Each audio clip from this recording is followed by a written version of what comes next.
Hi welcome back. ఈ వీడియోలో నేనైతే నా డెలివరీ స్టోరీని షేర్ చేస్తున్నాను అనమాట. నాకు 9th మంత్ అలా పడగానే మా మమ్మీ చిన్నగా ఇలా శ్రీమంతం చేసింది. ఫ్రెండ్స్ని అలా పిలుచుకొని చేసుకున్నాము, బాగా జరిగింది.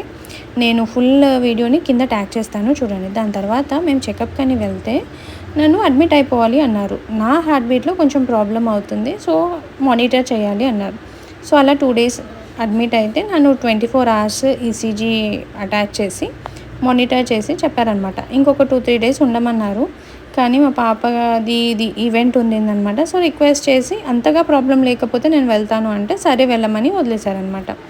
సో ఇంటికి వచ్చేసాను. August 15th ఇలా ఈ ఈవెంట్ అయితే అటెండ్ అవ్వగలిగాను. దాని తర్వాత ఎన్ని రోజులు ఉంటే అన్ని రోజులు తనతోనే స్పెండ్ చేయాలి క్వాలిటీ టైం అనేది అనుకున్నాను. అండ్ మంత్ ఎండింగ్కి నాకు మళ్ళీ అడ్మిట్ అయిపోవాలి అని చెప్పారనమాట. సో అలా అన్నప్పుడు నేను శ్రీకృష్ణ అష్టమి ఉంటుంది కదా, జన్మాష్టమి, అది సెలబ్రేట్ చేసుకొని ఇంకా నెక్స్ట్ డే అడ్మిట్ అయిపోవాలి అని అనుకున్నాను అనమాట. సో జన్మాష్టమి సెలబ్రేట్ చేసేసుకున్నాను. మా పాప ఇలా నన్ను రెడీ అవ్వమంటే అలా రెడీ అయ్యి కొన్ని పిక్చర్స్ అలా క్లిక్ చేసుకున్నాను. సో ఆ రోజు ఇంకా నెక్స్ట్ అడ్మిట్ అయిపోయి బేబీని తీసుకొని బ్యాక్ వస్తాను అని మెంటల్గా ఫిక్స్ అయిపోయాను అనమాట. ఇక్కడ ప్రాబ్లం ఏంటంటే September 1st మా ఆయన ఆఫీస్ వర్క్ పైన 1 month బయటికి వెళ్ళాలన్నమాట. సో ఆయన ఉండరు. ఆ లోపు నా డెలివరీ అయిపోయి నేను ఇంటికి చేరాలి అనేది నా టెన్షన్. సో నెక్స్ట్ డే ఇంకా 27th 28th ఆ టైంలో మేము హాస్పిటల్లో అడ్మిట్ అయిపోయాము. సో చాలా పీస్ఫుల్గా వెళ్ళాను. హాస్పిటల్కి అయితే ఇంకా కలరింగ్కి దానికి టైంపాస్కి తీసుకొని వెళ్ళాను.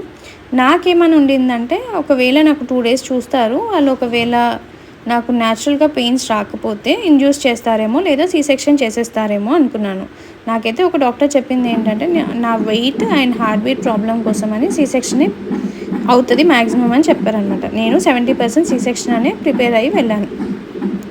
సో వాళ్ళు ఏం చెప్పారంటే నా డ్యూ డేట్ వచ్చి September 3rd. So September 3rd వరకు వాళ్ళు వెయిట్ చేసి ఆ తర్వాత కూడా ఒక డే వెయిట్ చేసి అప్పుడు కూడా న్యాచురల్గా పెయిన్స్ రాకపోతే అప్పుడు ఏం చేయాలి అని ఆలోచిస్తాము అని చెప్పారు.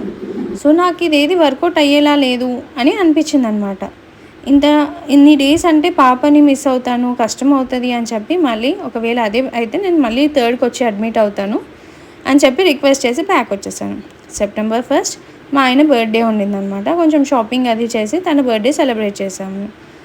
సో ఇక్కడ నాది అంత సివియర్గా ఏమీ ప్రాబ్లం లేదు కాబట్టి వాళ్ళు కూడా ఏదైనా చిన్నగా ప్రాబ్లం వచ్చినా ఇమీడియట్గా హాస్పిటల్కి రష్ అవ్వాలి అని అన్నారు. మా ఆయనకి 1 week లీవ్ దొరికిందనమాట. September 1st నుంచి ఒక 1 week. సో మా ఆయన ఎట్లయినా ఇంట్లోనే ఉంటారు కదా అని చెప్పి నేను రిక్వెస్ట్ చేసి ఏదైనా అవసరం ఉంటే వెళ్ళొచ్చని వచ్చేసాను. అలా బర్త్డే అంతా సెలబ్రేట్ చేసేసాము. నైట్ వరకు అయితే ఏమీ పెయిన్స్ రాలేదు.